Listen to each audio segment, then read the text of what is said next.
নমস্কার বন্ধুরা, রিঙ্কু কিচেনে আপনাদেরকে স্বাগত জানাই। আজ হাজির হয়েছি ব্রোকলির একটা দারুণ স্বাদের রেসিপি নিয়ে।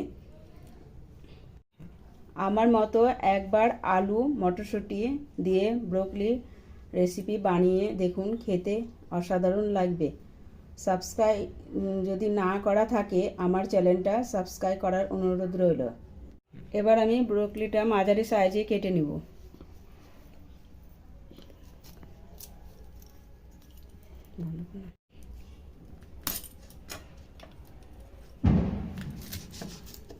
প্রথমে এটা কেটে বাদ দিয়ে দিব, তারপরে ব্রোকলিটা মাঝারি সাইজে কেটে নিব আর এই ডাঁটিগুলো চিড়ে দিব যাতে সিদ্ধ ভালো হয়, মশলাগুলো ভিতরে যায়। এরকম সাইজে সব কেটে নিয়েছি। এবার এগুলো পরিষ্কার জল দিয়ে ধুয়ে নেব।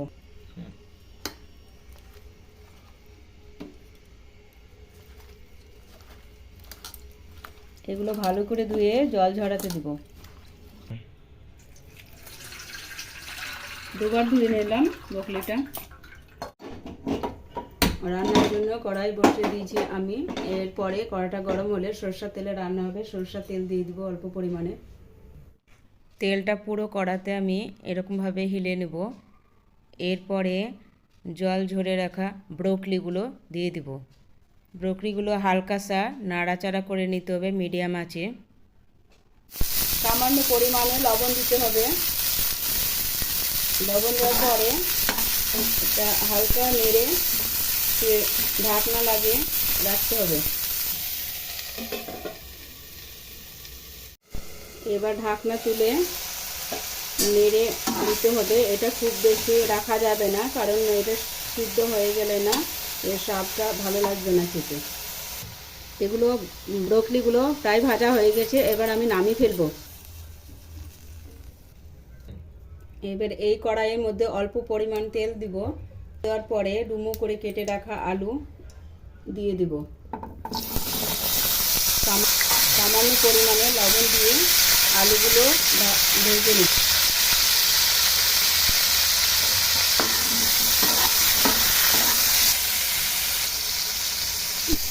ঢাকনা দিয়ে রেখে দিব। এখানে আমি দুটো মাঝারি সাইজে আলু দিয়েছি। আলুটা প্রায় 4-5 মিনিট ধরে আমি ঢাকনা দিয়ে রান্না করছি।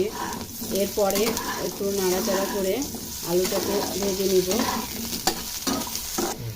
3-4 মিনিট ঢাকনা দেওয়ার পরেও আমি আরও 2 মিনিট মতো আলুটাকে ভেজে নিলাম।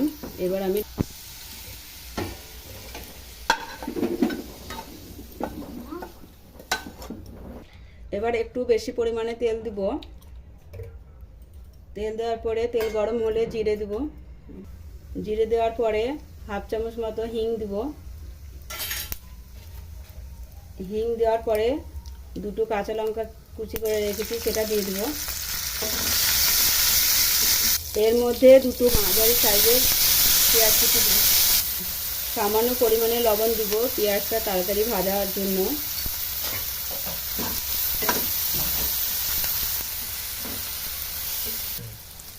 এর মধ্যে আদা রসুন বাটার পেস্ট 1 চামচ মতো দিয়ে দিব।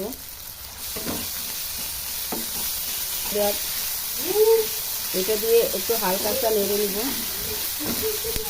কাঁচা গন্ধ বেরার পরে আমি টমেটো কুচি দিয়ে দিব।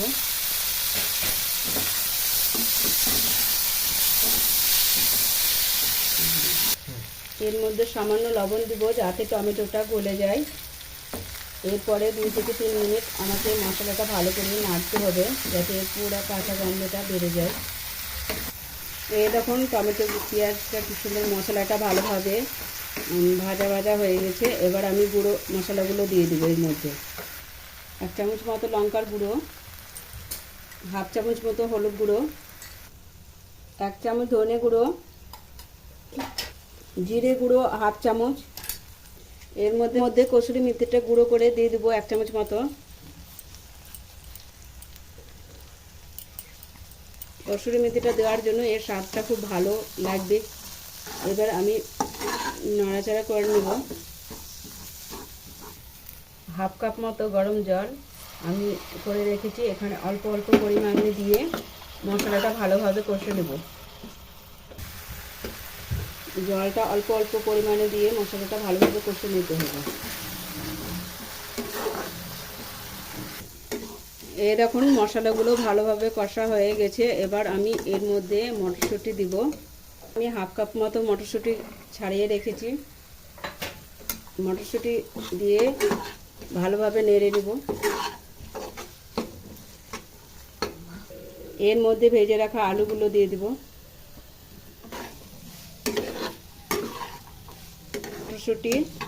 মটরশুঁটি দিয়ে ভালো করে মশলার সঙ্গে মিশিয়ে নিব। আলু মটরশুঁটিটা ভালোভাবে মিশিয়ে নিয়েছি মশলার সাথে। এবার আমি এটা ঢেকে 3 থেকে 4 মিনিট ঢাকনা দিয়ে রান্না করব, যাতে আলুটা ভালোভাবে সিদ্ধ হয়। এবার 3 থেকে 4 মিনিট পরে আমি ঢাকনাটা তুলে দেখব।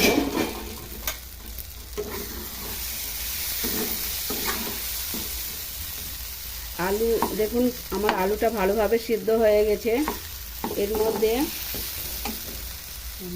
হাফ চামচ গোলমরিচের গুঁড়ো, হাফ চামচ চিনি দিয়ে নেড়ে নিব। কারণ চিনিটা দিয়েছি এই কারণে যাতে সবজিটার স্বাদ বাড়বে, ভালো লাগবে খেতে। এবার এর মধ্যে ব্রোকলিটা দিয়ে দিব। এবার সব একসাথে মিশিয়ে নিব।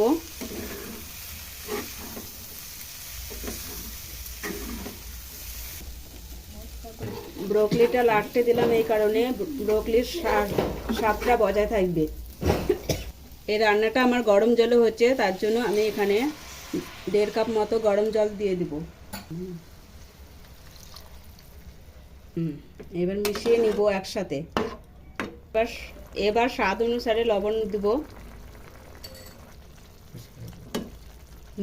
মিশিয়ে নিব। আবার আমি এটা 4-5 মিনিটের জন্য ঢেকে রাখবো। এটা আমার পুরো রান্নাটাই কম আঁচে হবে। 4-5 মিনিট পরে ঢাকনাটা উঠিয়ে এর মধ্যে গরম মশলা হাফ চামচ আর ঘি 1 চামচ দিয়ে দিব আমি। কারণ আমার কাছে ঘি ছিল তাই ঘি দিয়েছি। আপনার কাছে যদি বাটার থাকে বাটারটাও দিতে পারেন। ঘি বাটার যেটাই দিবেন সেটাতেই সবজির টেস্ট বাড়বে। ঢাকনা দিয়ে আমি পুরো গ্যাস বন্ধ করে দিলাম। আমার রান্নাটা কমপ্লিট। এবার 2 থেকে 3 মিনিট ঢাকনা সমেত চুলাতে বসানো থাকবে। বন্ধুরা এবার আমি ঢাকনাটা উঠিয়ে নিব। দেখুন সবজিটা দেখতে খুব সুন্দর হয়েছে, খেতেও খুব স্বাদ হবে।